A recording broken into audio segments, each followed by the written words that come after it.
Welcome to The Weekly Trend, a podcast for navigating the markets through the lens of technical analysis.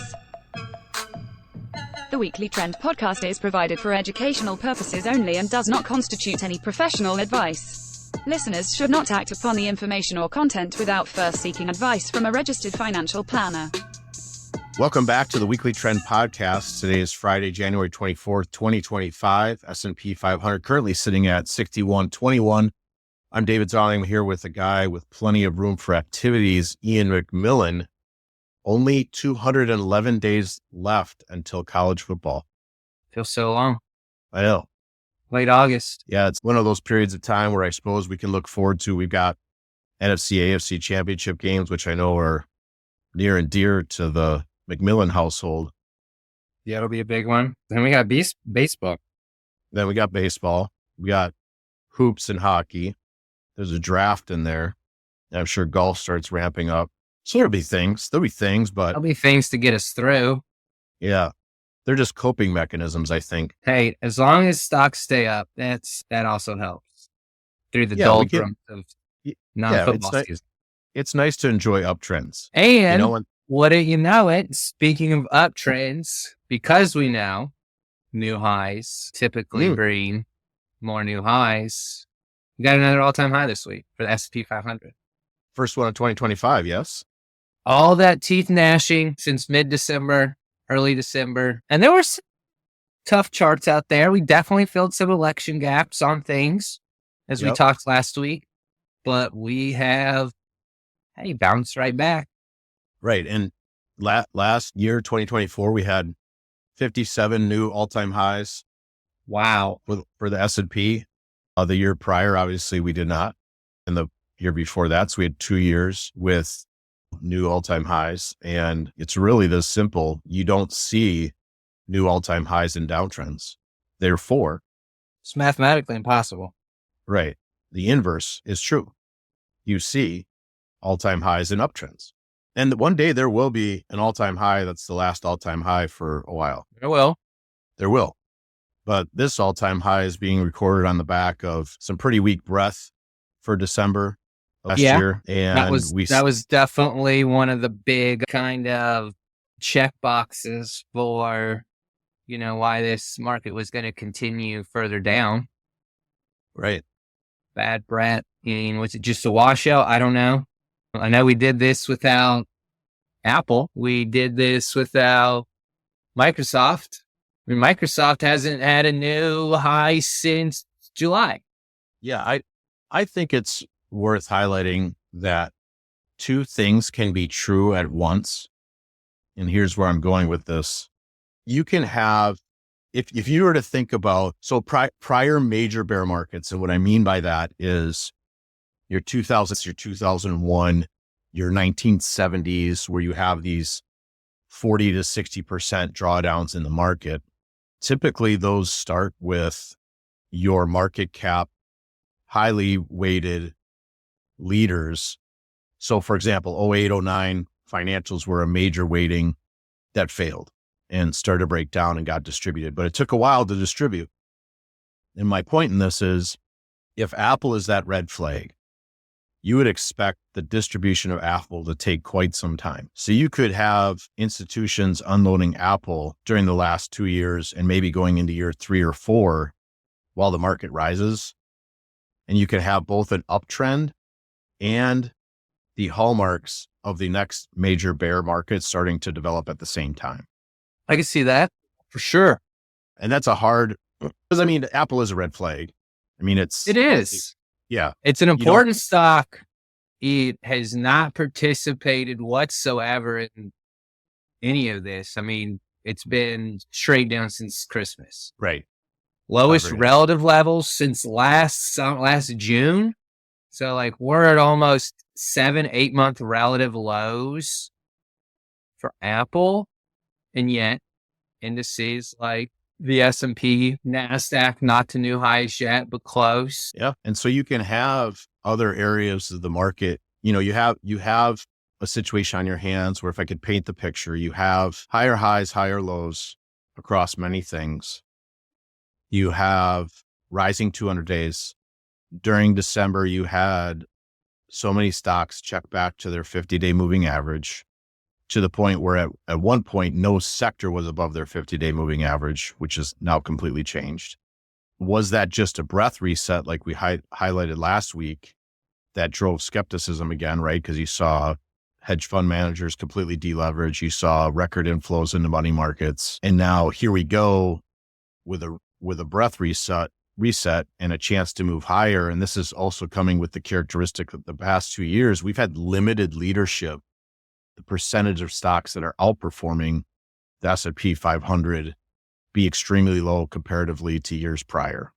An example of this would be, I know Lance Roberts highlighted a US or Bank of America chart that 29% of companies in the S&P outperformed the S&P last year.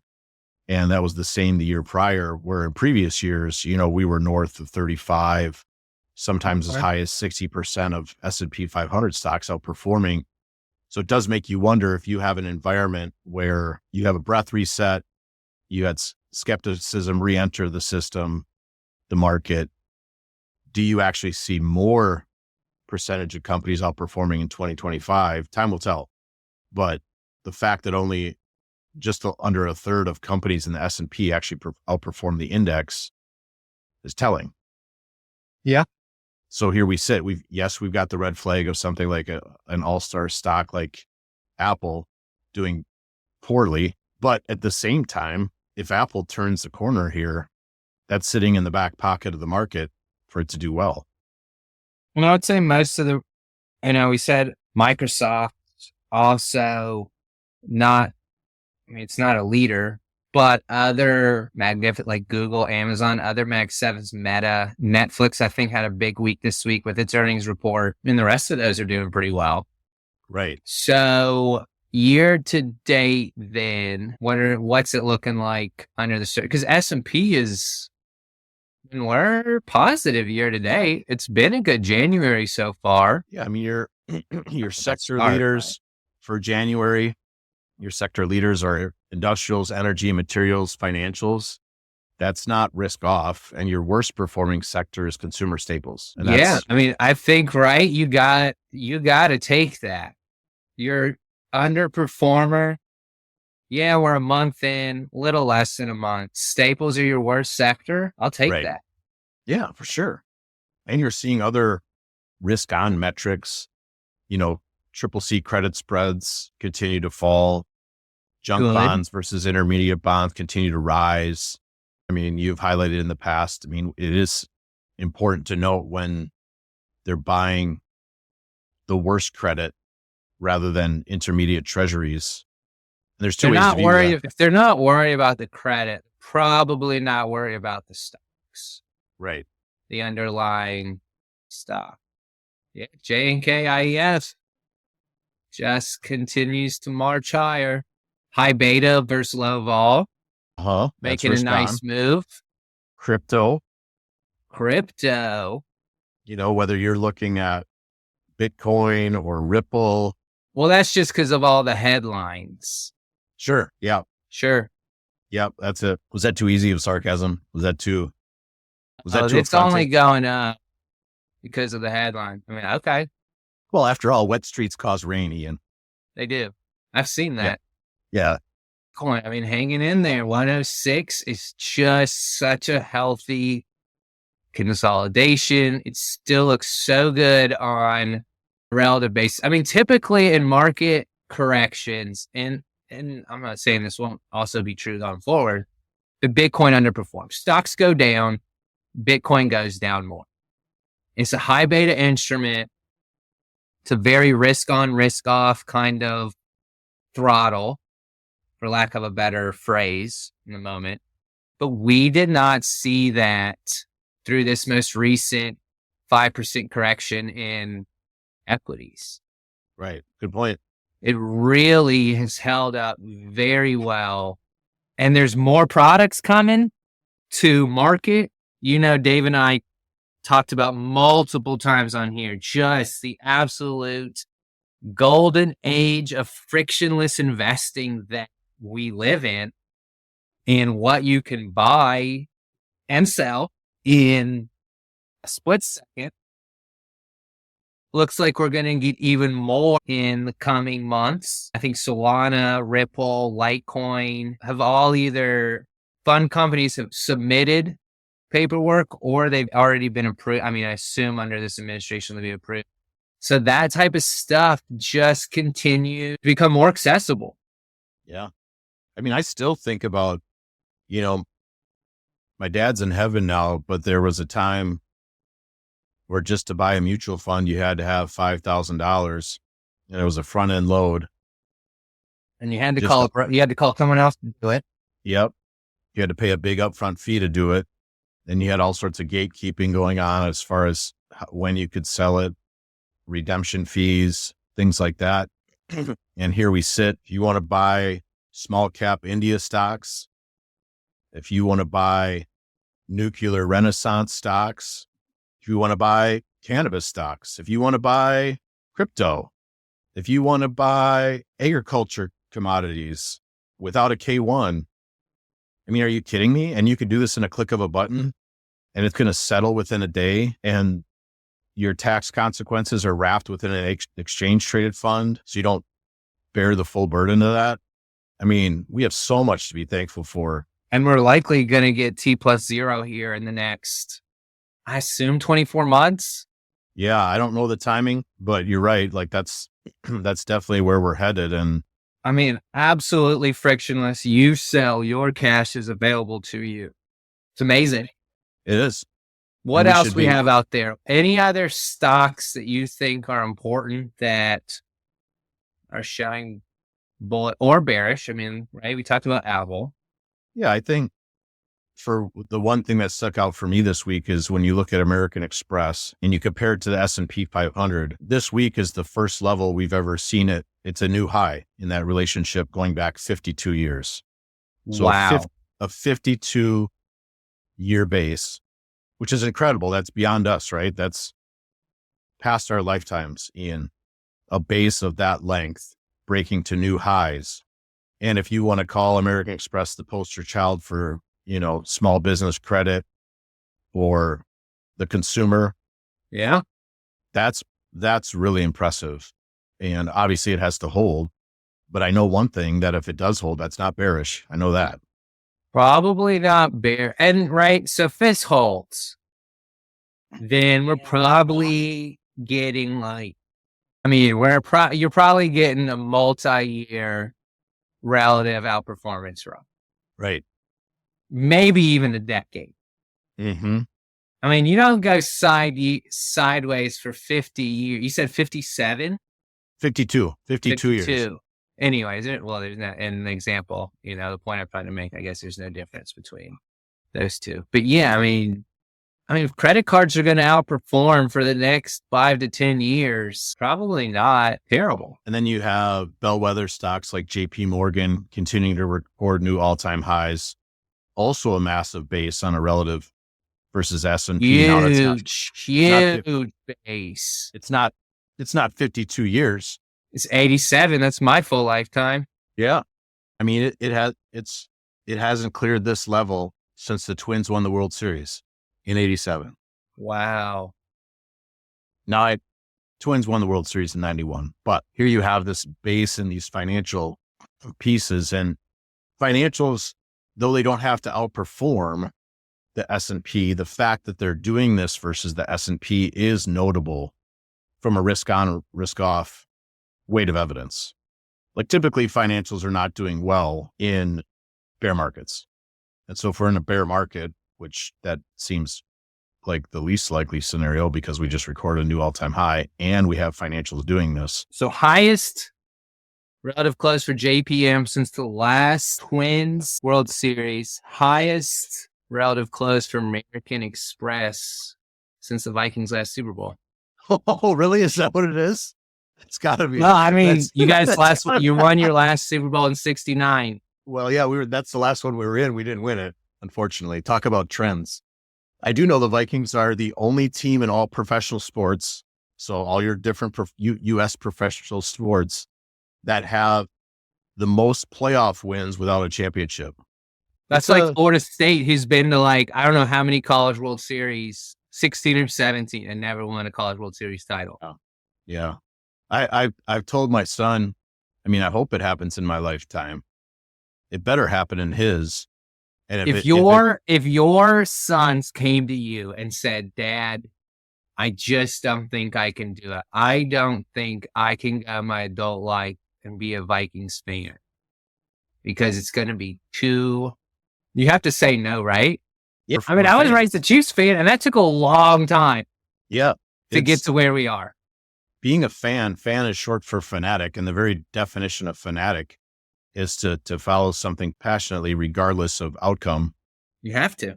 And so you got to be there through the ups and downs. Now, would I blame them or would I hold it against them that they don't want to fight the trend? I get it. I don't know. I think you're kind of like, you are born into who your father cheered for. And that Right. is what you get. And sometimes you get a lucky draw and sometimes you don't. Right. Could have been lucky for your father. Then they go through 40 years of insignificance. But I think it's one of those things. It's as a child where Jesus places your soul. Right. Who's going to be who are you going to be cheering for till you Right. die?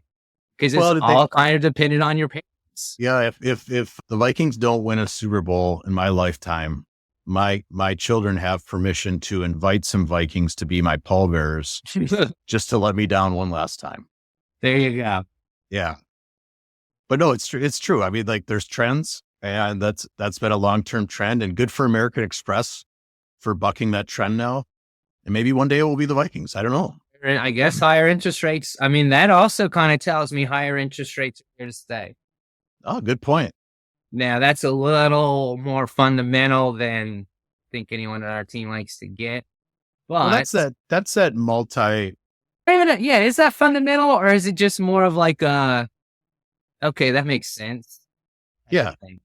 Yeah, that's that cross-examination of, and the words are lost on me. There's actually a technical analysis term for, analyzing different markets for insight, other markets. For example, looking at the Brazilian real on how Brazilian equities are going to do. Intramarket, yeah. Yeah, intramarket. Thank you. Intramarket analysis is definitely a technical analysis school. Well, you brought up And- spreads earlier and junk versus treasuries. I put those in the same category. Mm-hmm. Exactly.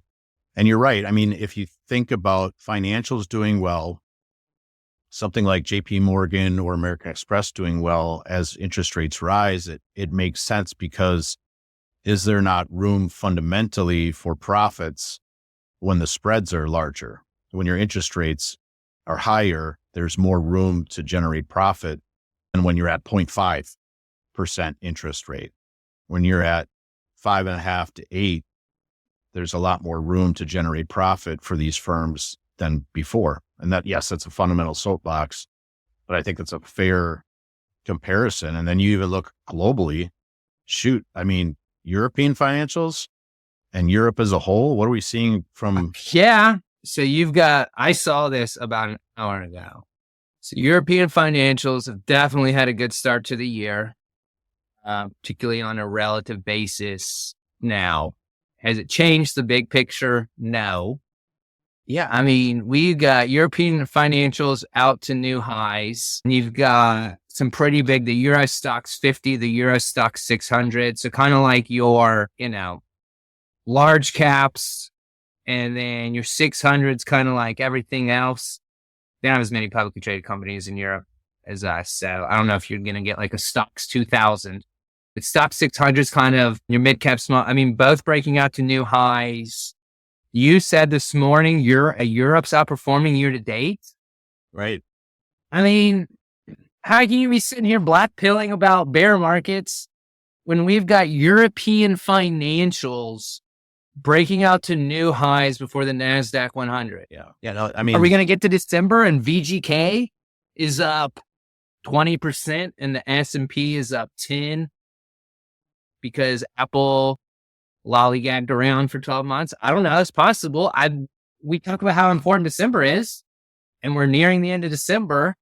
where it's like, okay, let's be looking for what could outperform the next 11 months. It kind of seems like Europe wants to be on that. Make Europe great again. Good. It's been a while. It's been a long time. You look at something like VGK versus S&P. I mean, that's a downtrend that's been in place since 2007. And if you were to see Europe outperform for the year, it might not even end that downtrend, to be honest. But it is notable from a risk-taking perspective that if we're going to own financials, and I'm not saying us particularly are going to own European financials, we might. The charts have to prove that. Yeah. But that is not risk-off behavior. So on the one hand, you got something like Apple. On the other hand, you have European financials and U.S. financials breaking levels that we haven't seen for quite some time. I think we have to be open to a positive 2025, considering the uptrend is still intact, proven by the new all-time high recorded yesterday using something like the S&P 500. And then you throw in things like, to your point about what got there first, you look at the German DAX getting to new all-time highs first, and that the DAX is highly correlated to U.S. markets. I'm not saying it outperforms new highs 2 weeks ago. Great. 9 days ago, but. So it's really hard to sit here and get super myopic and bearish. I understand the breadth thing. I do. I get why people were concerned about that. But when you see the German DAX do something like this, and I'll even make the argument, you look at the Nikkei and its consolidation that it appears to be breaking out of now. You want to talk about, yeah? You have appetite. You have risk-taking appetite out there. And that's proven by credit spreads falling. I don't know what else to tell people. I mean, maybe we are buying Japanese stocks in 2025, German stocks. Yeah. Well, it has been interesting from an internal perspective in our process. How many more things are sitting on my sheet to be looking at?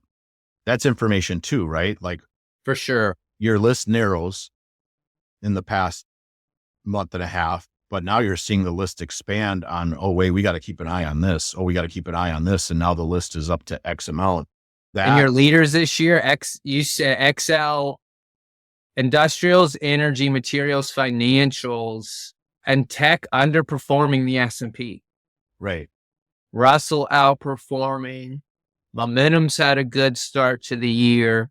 I mean, really the only thing, you've got semiconductors and internet, but other than that, it's really been, yeah, like you said, energy's had a good start. Banks. Well, this happened in Q3 and Q4 of 2024. And what I mean by that is summer of 24, tech fell off while some of these areas you just mentioned picked up the baton and ran with it until the Q4. And then tech reasserted itself for 2 months. So pretty healthy rotation there, if you ask me. And so you're sitting on a market that has demand for these other areas that you just mentioned, with tech sitting in the back pocket. It's kind of like being up 14 in the fourth quarter. And yeah, if the other team makes a drive and scores, you still got Mahomes on the bench ready to come back in the game. It's just really, the other red flag would be a divergent NYSE advanced decline line. It hasn't made a new high yet.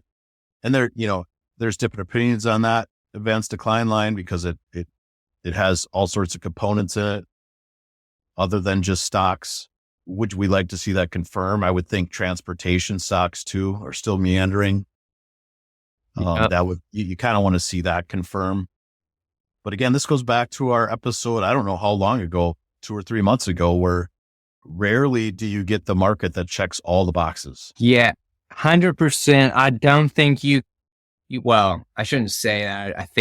I do know this. You can't sit there with a checklist and wait for every box to be filled.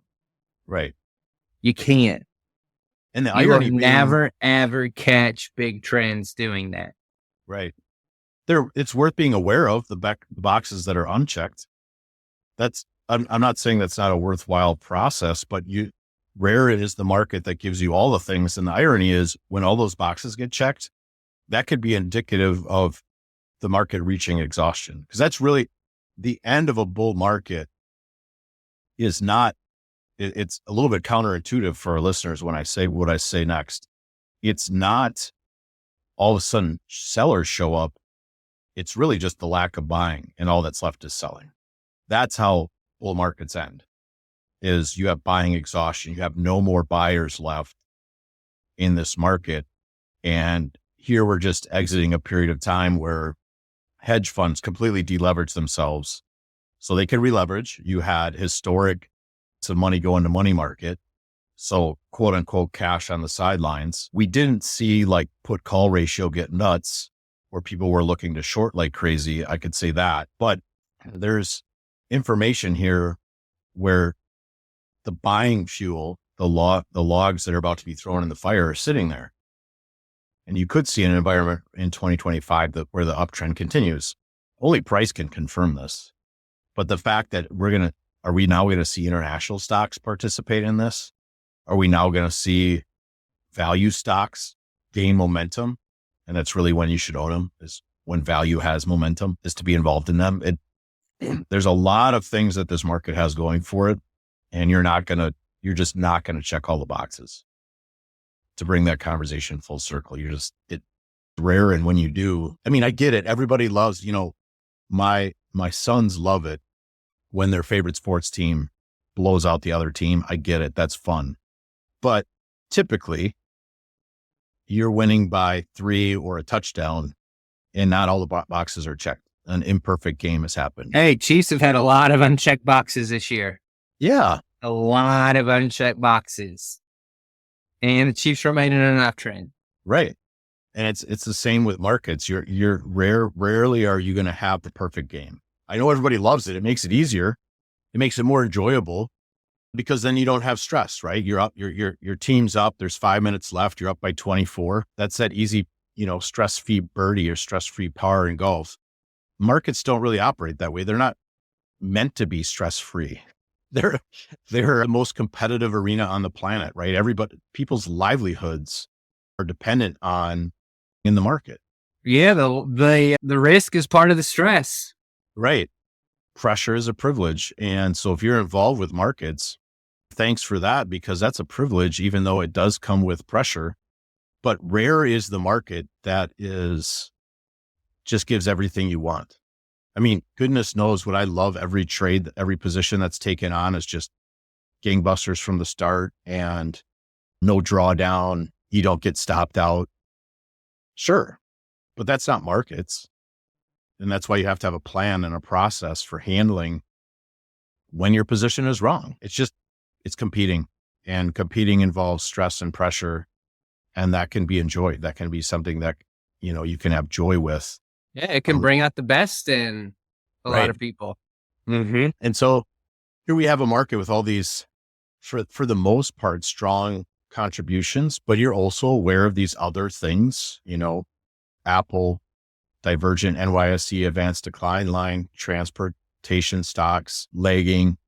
But for the most part, really healthy rotation between growth and value, high beta and low vol, tech and non-tech. There's really not a lot to complain about. And I go back to just shut up and enjoy it. We don't have to be top callers. There will be a top. There will. I don't know when. I wish I did. But there will be a new era where the last all-time high is called for months on end. And we're not there yet. Not. Anything else, Ian, you want to highlight for our listeners from this past week that you want to highlight? Not a ton. Weak dollar this week. Yeah. Gold continues to meander upwards. I'm still not in the gold. It's a great absolute chart. I'm still not super interested in it. I mean, even if you had bought let's say you bought the breakout in gold last February, you've underperformed stocks. Right. And it's a good chart. Like, you should have bought that breakout on an absolute basis. So now that also tells me, well, if gold looks so dang healthy and it continues to underperform equities, well, I think that's perfect analysis. That's how that should be used. Like, why? Yeah. Because every I want to buy gold. It's a good looking chart. If it had a better relative chart, for sure. Right. But you have not missed out on anything by not owning gold. Right. And I think that's a really important distinction is part of ratio analysis or relative strength analysis is, yeah, that absolute chart looks great. But if I put $1 there, I'm missing out somewhere else. And if the answer is yes, well, then you should be in the something else to begin with. But also the second point there would be how strong are things for equities if that's the case. I could put $1 in gold or I could put $1 in the S&P 500 and gold looks really good on an absolute basis, but on a relative basis, the S&P is in favor. Well, then there's your answer. Non-sexy, I get it. It's right because people love to tell stories. Yeah, I own some, around the kitchen table. Yeah, I own some gold. Sounds cool. I own some Bitcoin. That sounds cool. It sounds cool. Sounds like you do research and you got this cool diversified portfolio, and that's real neat. It's real neat for cocktail parties. I get it. But if you want to compare returns, which is what we're about, we're in what markets. I'm about. We're in markets to make our clients money, right? We're not in them because they're fun. Hey, no one dogs on European stocks more than us. Right. But if the chart says I need to own European stocks, I might not be the first in line, but I will be towards the front. Yep. And no one loves a market with diversified returns more than we do. Like Q1 of 2022 was in the fact that you had commodities and energy outperforming everything else. That was fun in the sense of like solving a problem. I don't mean fun from getting, jollies from day trading. Yeah. So like if the chart says to be involved in it, we'll be involved in it. We'll adapt or die. And to Ian's point, if that's European stocks, great. Cool. Time will tell. Yeah. For over a decade, it's been an S&P 500 show, and someday that will change. I don't know if this year is that year, if this year is just that counter trend move in that relationship of something like European stocks versus S&P. I don't know, but your point is if you see absolute performance out of gold and European stocks that look like this, yet they are still in sideways ranges or downtrends versus the S&P, you still got to tilt towards the trend. You still got to tilt towards the Chiefs rather than the Vikings. You just do. And that pains me. I'm a Vikings fan, but it's okay. You're here to make money. You got to protect you're involved in markets because you got to protect your purchasing power. That's it. If eggs are going to fly upwards in price, how are you going to protect your dollar that buys those eggs? Well, you got to be involved in markets. That's why we do it. I 100% agree. So with that, I do want to highlight the supporter of this podcast, the Adaptive Select ETF, listed on the New York Stock Exchange under ticker ADPV, which helps investors access two of the most prevalent factors in markets, momentum and relative strength. Using proprietary identification methods, the Adaptive Select ETF attempts to own the strongest 25 large cap stocks when the market is in an uptrend. And since not all market environments are the same, Adaptive Select seeks to prevent extended declines by moving to short-term treasury bills and cash during long-term market downtrends. Investors can find out more, including how to invest in ADPV, by visiting adpvetf.com or calling 1-833-880-5200. As always, investing involves risk, including possible loss of principal. ADPV is distributed by Quasar Distributors, LLC. With that, Ian, we're reaching the end of our time. Anything else before we sign off and ask our listeners for a high ranking? Nope, that's all I got. I think we put forth a ton of evidence about what's going on at the index level, what's going on under the surface. And maybe the evidence is different next week. But after, taking it as a whole, it just kind of feels like the opposite of bear market. Not Definitely once in history has it happened. Right. There will be a time when there will be a last all-time high for a few years, but it's not yet. We'll see. We have our price levels. We have our risk management levels. We'll continue to use those. We'll continue to adapt to what the market gives us, manage money accordingly. Our clients are fully aware of that. And we really appreciate everybody listening. We have thousands of listeners across the globe. If you like this, you find it valuable, It gives you insights each week. We do ask you to share it. We ask you to give us a high ranking on your platform of choice. We're on all the platforms.